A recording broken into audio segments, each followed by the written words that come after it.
Hello everyone, welcome back to my channel. ಇವತ್ತು ನಾವು Mahabalipuram reach ಆಗಿದ್ದೀವಿ. ಚೆನ್ನೈಯಿಂದ ನಾವು ಕ್ಯಾಬ್ ತೊಗೊಂಡು ಮಹಾಬಲಿಪುರಂಗೆ ಬಂದ್ವಿ. ಸೊ ನಾವು ರೀಚ್ ಆಗೋಷ್ಟೊತ್ತಿಗೆ ಮಧ್ಯಾಹ್ನ 1 ಗಂಟೆ ಆಯಿತು. ಆ್ಯಂಡ್ ಅಲ್ಲಿನೇ ಬೀಚ್ ಹತ್ರ ನಮಗೆ ಒಂದು ಹೋಟೆಲ್ ಸಿಕ್ತು. ತುಂಬ ಡೀಸೆಂಟ್ ಆಗಿತ್ತು ಹೋಟೆಲು.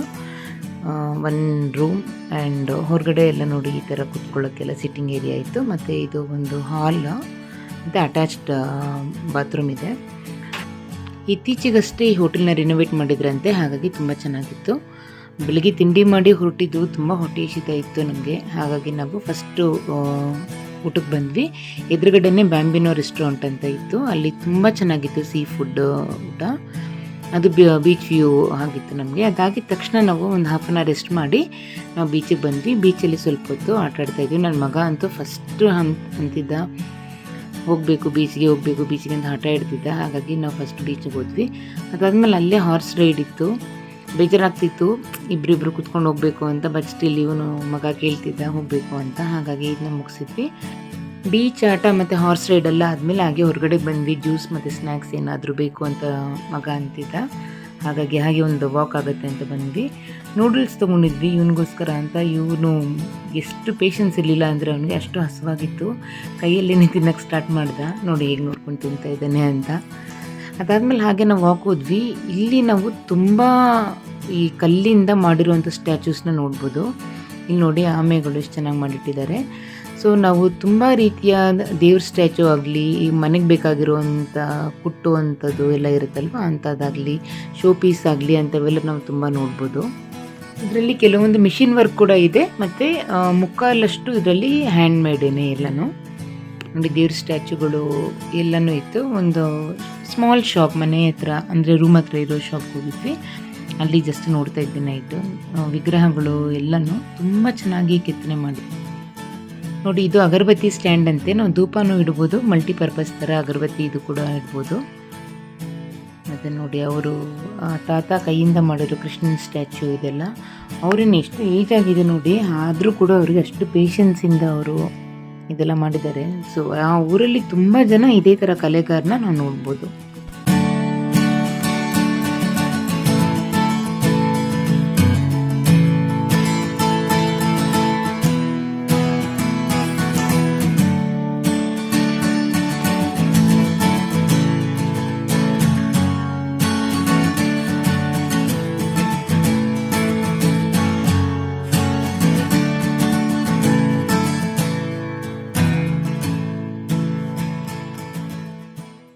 ನಾನು ಸ್ವಲ್ಪ ಪರ್ಚೇಸ್ ಮಾಡಿ ಇವಾಗ ಲೈಟಾಗಿ ಡಿನ್ನರ್ ಮಾಡಿ ಮತ್ತೆ ನಾವು ನಾಳೆ ಬ್ಲಾಗಲ್ಲಿ ಸಿಗೋಣ.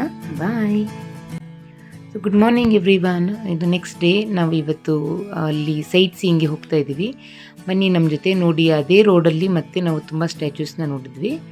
ಇವಾಗ ಬ್ರೇಕ್ಫಾಸ್ಟ್ಗೆ ಅಂತ ಕೇಳಿದ್ರೆ ತಿಂಡಿಗೋಸ್ಕರ ಅಂತ ಅಲ್ಲಿ ಒಂದು ರೆಸ್ಟೋರೆಂಟ್ ತುಂಬ ಚೆನ್ನಾಗಿದೆ, ಮಮ್ಮಲ ಭವನ್ ಅಂತ. ಅಲ್ಲಿ ಸಜೆಸ್ಟ್ ಮಾಡಿದ್ರು. ಸೊ ನಾವು ಅಲ್ಲಿ ಹೋಗಿ ಟ್ರೈ ಮಾಡೋಣ ಅಂದ್ಬಿಟ್ಟು ಹೋದ್ವಿ. ರಾತ್ರಿ ತಿಂದಿದ್ದಷ್ಟು ಚೆನ್ನಾಗಿರಲಿಲ್ಲ ನಾರ್ತ್ ಇಂಡಿಯನ್ ರೆಸ್ಟೋರೆಂಟ್. ಇದು ಬಂದು ಚೆನ್ನಾಗಿದೆ ಅಂತ ಹೇಳಿದರು. ಇಲ್ಲಿ ಇಡ್ಲಿ, ದೋಸೆ ಎಲ್ಲ ತುಂಬ ಟೇಸ್ಟ್ ಚೆನ್ನಾಗಿತ್ತು. ಪೂರಿ ಕೂಡ ಟೇಸ್ಟ್ ತುಂಬ ಚೆನ್ನಾಗಿತ್ತು.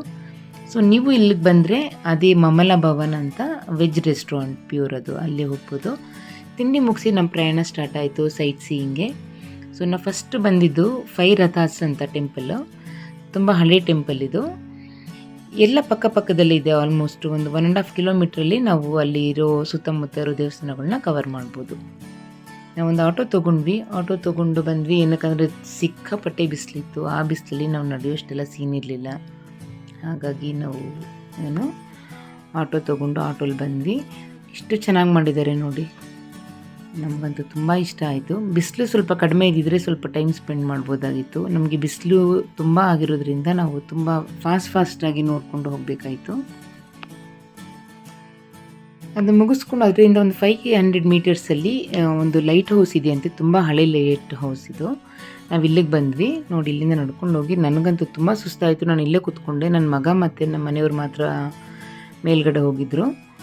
ಸೊ ಅಲ್ಲಿ ಕೂಡ ಮೇಲ್ಗಡೆ ಒಂದು ದೇವಸ್ಥಾನ ಇದೆ ಅಂತೆ. ಅದನ್ನು ನೋಡಿಕೊಂಡು, ಅದು ಲೈಟ್ ಹೌಸ್ ಅಷ್ಟೇ ಹೈಟ್ ಇದೆಯಂತೆ. ಸೊ ಆಗಿನ ಕಾಲದಲ್ಲೇ ನೋಡಿ ಎಷ್ಟು ಚೆನ್ನಾಗಿ ಮೆಟ್ಲುಗಳೆಲ್ಲ ಮಾಡಿದ್ದಾರೆ. ಸೊ ಅವ್ರ ಮೇಲೋಗಿ ನೋಡಿದ್ರು. ನೋಡಿ ಇಲ್ಲಿಂದ ನಾವು ಲೈಟ್ ಹೌಸ್ನ ಕೂಡ ನೋಡ್ಬೋದು. ಅವರು ಕೆಳಗಡೆ ಬಂದಿದ್ದಾರೆ. ಕೆಳಗಡೆ ಬಂದ ಮೇಲೆ ಕೂಡ ನೋಡಿ ಈ ಕಡೆ ಒಂದು ಟೆಂಪಲ್ ಇದೆ. ಇಲ್ಲಿಂದ ನಾವು ಮುಂದಕ್ಕೆ ಹೋದರೆ ನಮಗೆ ಲೈಟ್ ಹೌಸ್ ಸಿಗುತ್ತೆ. ಬನ್ನಿ ಹೋಗೋಣ. ಲೈಟ್ ಹೌಸ್ಗೆ ಹೋಗೋ ಜಾಗದಲ್ಲಿ ಕೂಡ ಕೆಲವೊಬ್ಬರು ಚಿಕ್ಕ ಚಿಕ್ಕ ಅಂಗಡಿಗಳೆಲ್ಲ ಇತ್ತು. ಮಕ್ಳಿಗಾಗಲಿ ನಮಗಾಗಲಿ ಸುಸ್ತಾದವ್ರಿಗೆ ಸ್ನ್ಯಾಕ್ಸ್ ಅಂತೆ, ಜ್ಯೂಸಸ್ಸು, ಬಟರ್ ಮಿಲ್ಕ್ ಎಲ್ಲ ಇತ್ತು. ನೋಡಿ ಇಲ್ಲಿ ನಾವು ಲೈಟ್ ಹೌಸ್ಗೆ ಹೋಗ್ಬೋದು. ನೆಕ್ಸ್ಟ್ ನಾವು ಬಂದಿದ್ದ ದೇವಸ್ಥಾನ ಅರ್ಜುನನ ತಪಸ್ಸು ಅಂತ. ಇದರಲ್ಲಿ ನಾವು ಅನೇಕ ಶಿಲ್ಪಗಳನ್ನು ನೋಡ್ಬೋದು. ನೋಡಿ ಇದೇ ಅದು ದೇವಸ್ಥಾನ. ಇಲ್ಲಿ ಗಂಗೆನ ಭೂಮಿಗೆ ಹೇಗೆ ಭಗೀರಥ ಕರ್ಕೊಂಬಂದ ಅನ್ನೋ ಸ್ಟೋರಿ ಕೂಡ ಇರುತ್ತೆ.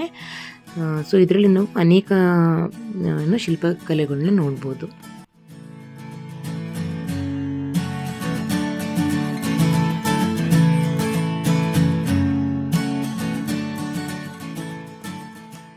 ಅರ್ಜುನನ ತಪಸ್ಸು ದೇವಸ್ಥಾನದ ಪಕ್ಕದಲ್ಲೇ ನಮಗೆ ಕೃಷ್ಣಾಸ್ ಬಟರ್ ಬಾಲ್ ಅಂತ ಒಂದು ಮಾನ್ಯುಮೆಂಟ್ ಕಾಣುತ್ತೆ.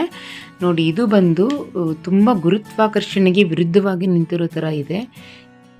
ರಾಜರ ಕಾಲದಿಂದಲೂ ಮತ್ತು ಬ್ರಿಟಿಷರ್ ಕಾಲದಿಂದನೂ ಇದನ್ನು ಕೆಳಗಡೆ ಹಾಕಲಿಕ್ಕೆ ತುಂಬ ಪ್ರಯತ್ನ ಪಟ್ಟಿದ್ದಾರೆ, ಆದ್ರೂ ಆಗಿಲ್ಲ. ಕೃಷ್ಣ ಬೆಣ್ಣೆ ಕದಿಯುವಾಗ ಹೇಗೆ ಅವನ ಕೈಯಿಂದ ಬೆಣ್ಣೆ ಜಾರಿಲ್ವೋ ಅದೇ ಥರನೇ ಇದು ಕೂಡ ಜಾರಿಲ್ಲ ಅಂತ ಒಂದು ನಂಬಿಕೆ ಇದೆ. ಅದೇ ಥರನೇ ಬ್ರಿಟಿಷವರು ಕೂಡ ತುಂಬ ಟ್ರೈ ಮಾಡಿದ್ದಾರೆ, ಒಂದು 7 ಆನೆನೆಲ್ಲ ಇಟ್ಟು ಅದನ್ನು ಕೆಳಗಡೆ ಇಳಿಸೋಕ್ಕೆ, ಬಟ್ ಆಗಿಲ್ಲ. ನೋಡಿ ನಮ್ಮದು ಇದು ಕೊನೆ ಟೆಂಪಲ್ಲು, ಬಟ್ ಮಿಸ್ ಮಾಡದೇ ನೋಡಬೇಕಾಗಿರೋದು. ಯಾಕಂದರೆ ಇದು ಯುನೆಸ್ಕೋಯಿಂದ ಕೂಡ ಪ್ರಸಿದ್ಧಿ ಪಡೆದಿದೆ. ಇದನ್ನ ಶೋ ಟೆಂಪಲ್ ಅಂತ ಕರಿತೀವಿ. ಸೊ ಇದು ಗ್ರಾನೈಟಿಂದ ಮಾಡಲ್ಪಟ್ಟಿದೆ. ಇದರಿಂದ ನಾವು ಮುಂದೆ ಹೋಗಿ ನೋಡಿದ್ರೆ ನಮಗೆ ಬೀಚ್ ಕೂಡ ಕಾಣುತ್ತೆ. ಬೀಚಲ್ಲೇ ಕಟ್ಟಿರೋದ್ರಿಂದ ಇದನ್ನು ಶೋ ಟೆಂಪಲ್ ಅಂತ ಕರೀತಾರೆ. ಇಲ್ಲಿ ಶಿವನ ವಿಗ್ರಹನ ನಾವು ನೋಡ್ಬೋದಾಗಿದೆ. ವಿಡಿಯೋ ನಾನು ಇಲ್ಲಿಗೆ ಎಂಡ್ ಮಾಡ್ತಾ ಇದ್ದೀನಿ. ಈ ವ್ಲಾಗಲ್ಲಿ ನಾನು ಆದಷ್ಟು ಮಹಾಬಲಿಪುರಮ್ದು ಪ್ಲೇಸಸ್ನ ಕವರ್ ಮಾಡಿದ್ದೀನಿ. ಮತ್ತು ನೆಕ್ಸ್ಟ್ ವಿಡಿಯೋಲ್ಲಿ ಮತ್ತೆ ಸಿಗೋಣ. ಅಲ್ಲಿವರೆಗೂ ಟೇಕ್ ಕೇರ್, ಬಾಯ್.